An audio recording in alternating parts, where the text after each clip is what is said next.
Hi, I'm Brian Moran, founder of Government CIO. Welcome to Government CIO Magazine. Hello and welcome to Government CIO Magazine. Today we are sitting down with Bernie Mazer, Chief Information Officer of the Department of the Interior.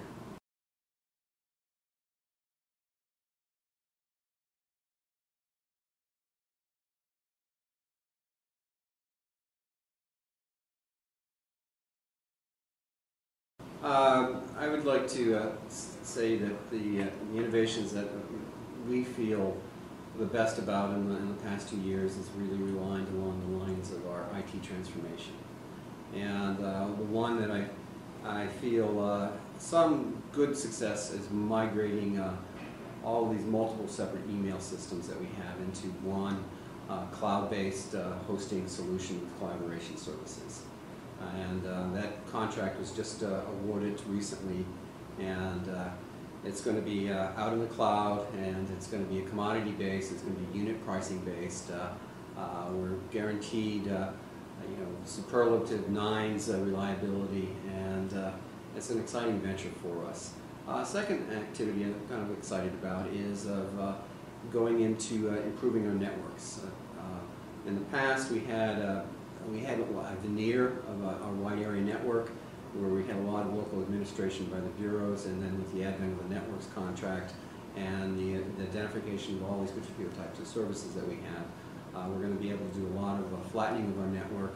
We're also going to be looking at being able to do a lot of quality of service on our network activities, and we'll also be able to support a lot of the mobile workforce through our networks and all that. So we're pretty excited about that. We're also engaging upon private and public cloud hosting initiatives. This is part of the federal government's data center consolidation initiative, and we're taking a focus on applications and where they can be hosted. And so we're going to have a combination of public and private cloud activities on there.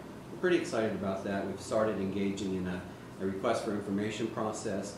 We're allowing the acts of competition and the vendor communities to help inform us as to how we want to pursue having a solution for the Department of the Interior.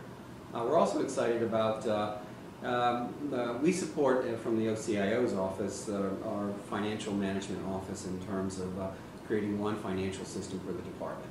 So we've worked closely with our colleagues and the other office of the Secretary Financial Management Office towards migrating towards one financial management system.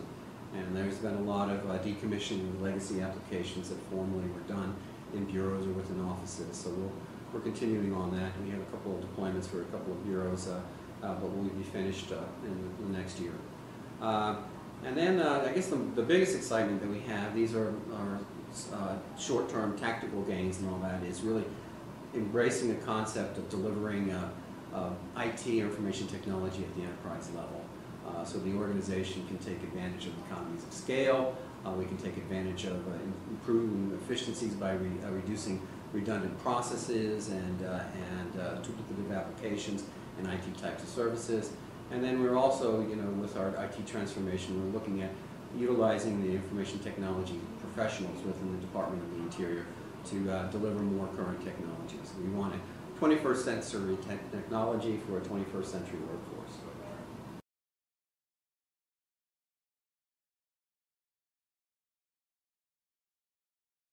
I could do an articulation by cultural challenges, by technology challenges. Some of the challenges that we've had is establishing what we consider to be enterprise-wide service delivery models. What we're fundamentally doing is transforming how we deliver IT services. And we're looking a lot to other examples from the public sector as well as the private sector on the delivery of those things. Delivering the articulation of a comprehensive set of requirements that are needed to deliver what we consider standardized IT services, and then streamlining and setting a broad base of standards on there. And these are related to how we, the Department of Interior is composed of many bureaus and many offices, so there's a strong, there was a strong decentralized distributed focus on how services could be delivered. And so it's overcoming how elements within the department have formally done activities and then streamlining those and moving them away from organizational silos and then looking at the delivery from a functional aspect. And then it's getting people from all throughout the Department of the Interior accepting the enterprise-wide solutions.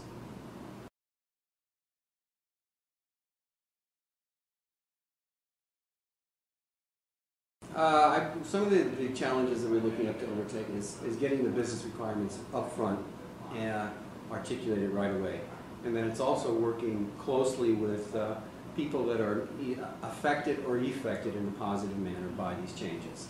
Very, very crucial is to get people on board. It's really the most significant, it's not only our challenge, but it's also where our solutions are coming from, is arising from the talents of the people within the Department of Interior, and assuring that we take advantage of the insights that they have as well as their perspectives on that. It has been a collaborative process throughout on how we're doing the alignment, but we're trying to be transparent about what we're doing. We're trying to be arriving at a better return on investment for the types of IT services that we're delivering. And then we're also looking at how we can do transparent pricing for the types of services that we're going to be delivered for all of the employees, as well as its interactions with the private voluntary organizations or non-governmental organizations or other federal or state and local partners.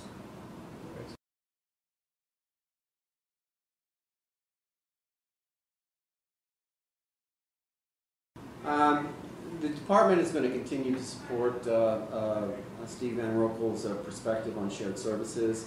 We're already building on the successes that have been articulated in the HR line of business, in the financial line of business, and the information security services line of business, as well as the hosted shared services line of business. I happen to be the co-chair of the Federal Data Center Consolidation Initiative, so we're pretty much in the forefront of where we're going on those activities.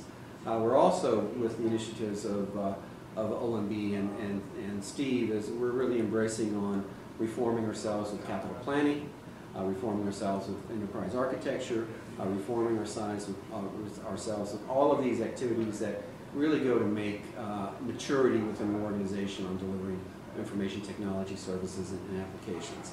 So we're very closely aligned with those activities. We were early embracers of what was formerly known as the tech stack. The tech stacks actually are going to be re-articulated next month for some sessions, but we call our version of the investment review, we called it the iStat. We're very excited about where our portfolio stat is going. We do have these models where we happen to be the chair of our iStat process, and within that we're setting up business domain owners to help us do good application rationalization and then identify where redundancies or where solutions can arrive at in a more enterprise manner.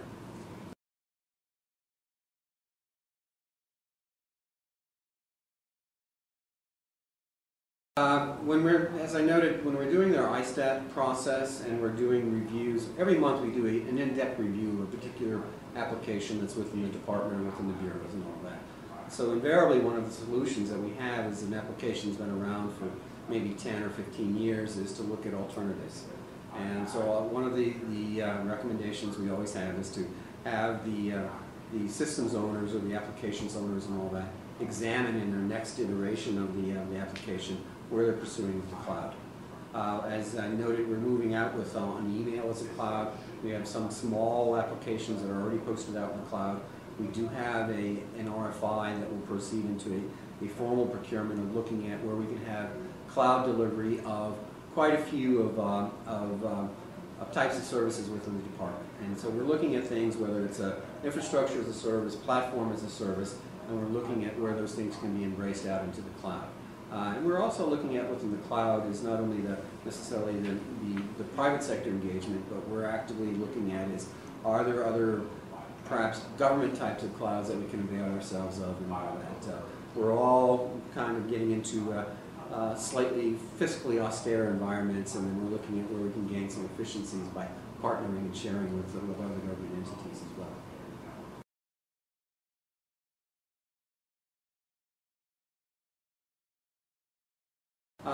As I noted, people are the most important element within our transformation and actually within how we deliver services. So one of the things that we're looking at within our IT transformation is we're working with elements from OPM, and then within our HR community is actively looking at where the skill sets are within the Department of Interior. And we're using some skills management inventory tools to identify what the current skill sets are. And then we're also looking at, as we're moving into these new types of delivery of technologies, where we note there will be need for new specialties, i.e. a cloud architect, people that are good at constructing service level agreements, good at pricing analysis.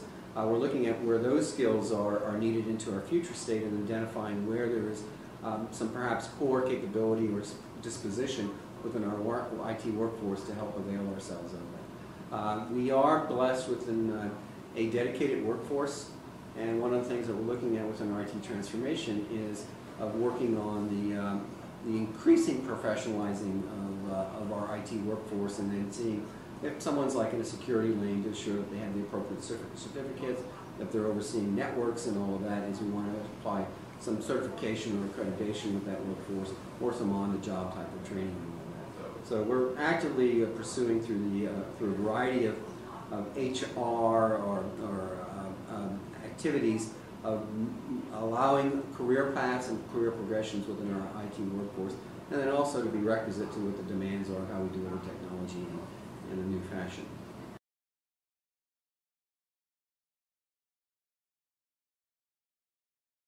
Well, this is not only, there's two aspects to this. One is the change management aspect, and one is the communications strategies.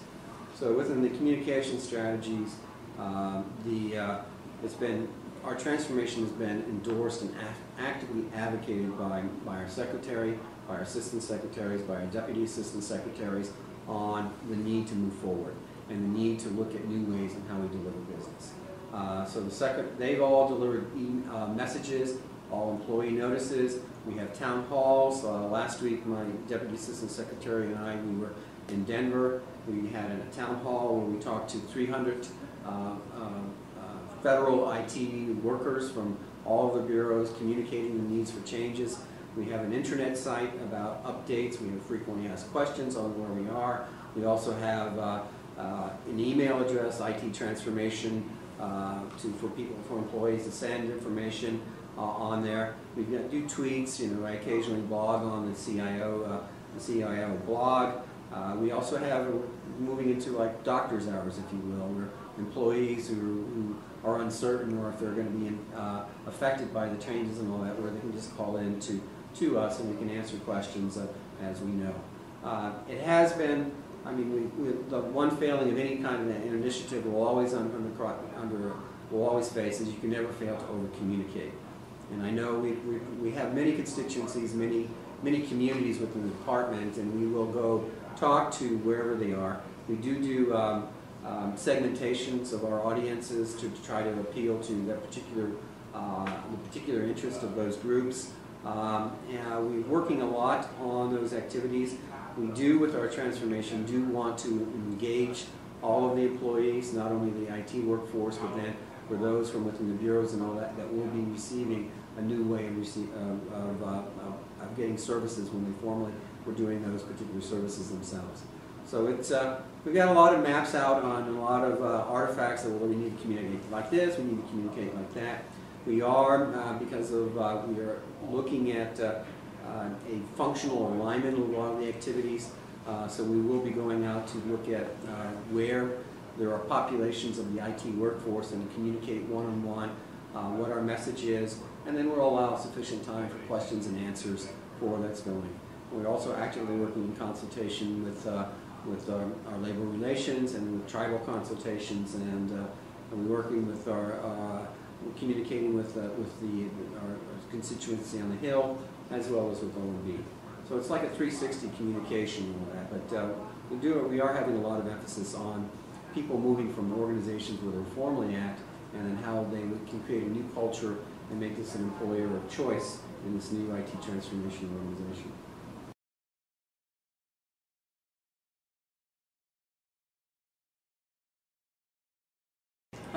What we're doing, looking at with how we're doing the portfolio management is of, we kind of like look at, we've got an investment, we envelope that with enterprise architecture or good business reference alignment in terms of what that particular investment is supposed to do. And so we really kind of like start at the beginning, at the end state for if there's going to be a new investment. It really starts as an idea and I've got an idea, and so what we do is work closely with the business line and helping them articulate the idea, see whether it merits consideration on going into creating a business case for those ideas. With our ISTAT process, we do a pan and scan of the environment within the department, and we're also increasingly looking outward to see if there are similar applications and all that might fit the needs of the particular group that's looking at that. As it is within the department, close to 90%, over 90% of our investments are steady state. So this 10% or for CapEx or capital expenditures, very limited. One of the things that we are looking at is the promises of the cloud technologies to realize significant savings from moving some of these applications out there, so that we might have some mini CapExes to apply for these new types of investments on there. As I noted within our ISTAT process, and then as we incorporate or inculcate portfolio stat into our DNA, is we within the OCIO office, we are going to support the business elements on doing a rationalization of the applications and the activities that they're doing and all that to help them arrive at a solution that merits not only lower cost, but better customer service, and then it has a more consistent reliability in terms of how they're delivering those things. So we're very, very closely engaged now, where, as in the past, where we might not have, the OCIO office might not have spent a lot of time on applications, say for a CPIC process. We're now helping them with the requirements definition and the articulation, and then helping them stand it up into a project manager, and really kind of like going beyond those triple constraints of cost, schedule, and scope, and then helping put it in quality in terms of where they're going with those activities.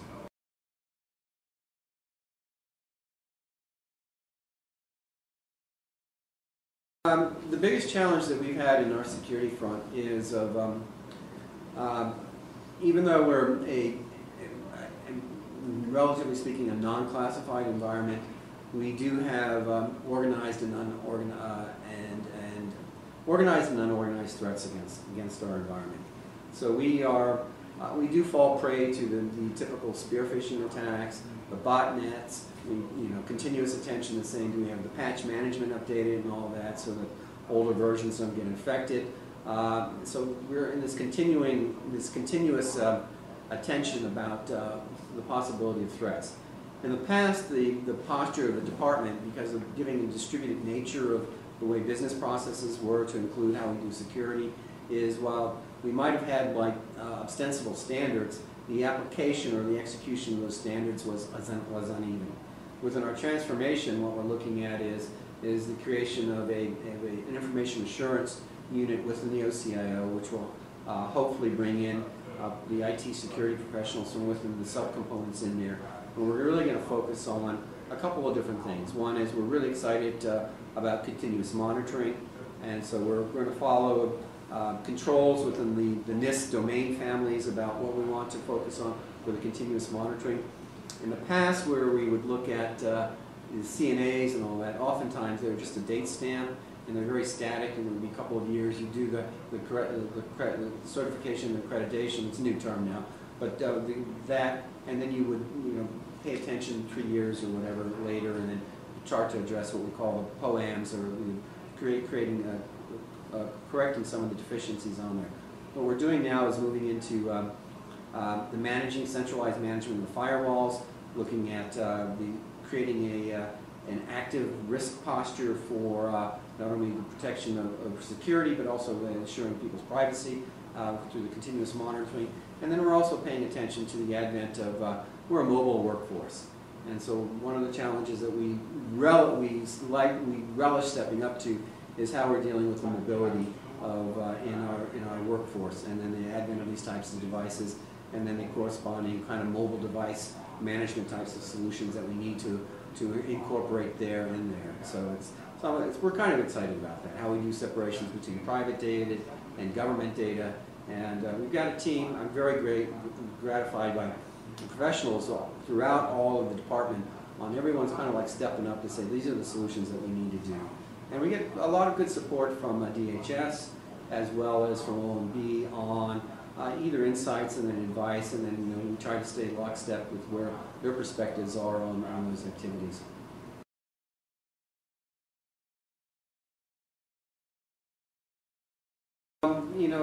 Within what we have on the horizon is we've got some, indicators of where we want to go in terms of delivering enterprise-wide services. We've got their messaging solution.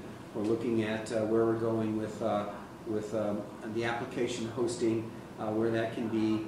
We are, with our IT transformation, we have articulated a series of services that we think are really not linked to any particular bureau or to any particular office. They're enterprise-wide in nature. And so what we're doing within our IT transformation is moving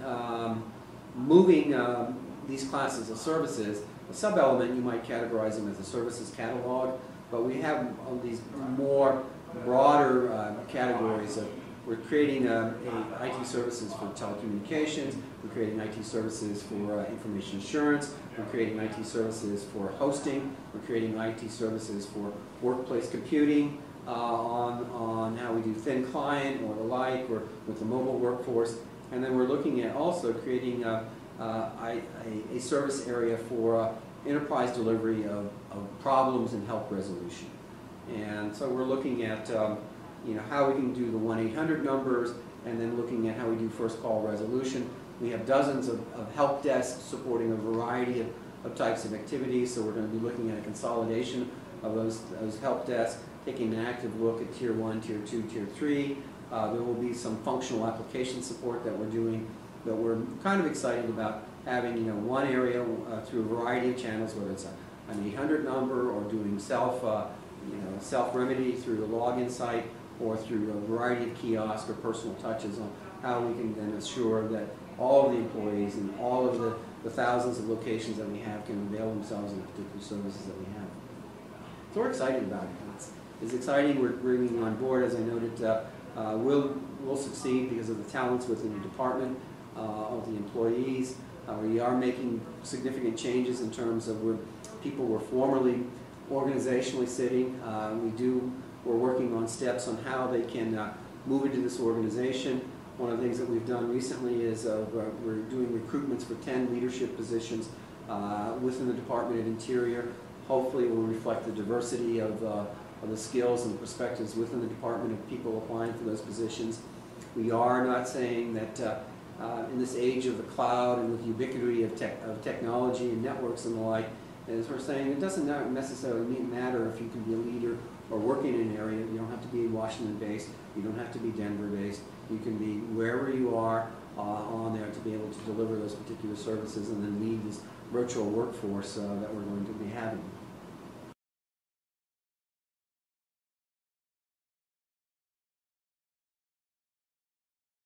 No, the thing that we're really covering is we're doing a significant transformation with the organization of one of the major business processes that we have in the Department of the Interior. We are committed to delivering 21st century services. We are committed to looking at the way the new technologies are so that we don't get locked into previous total cost of operations models with having substantial iron and hardware and the like.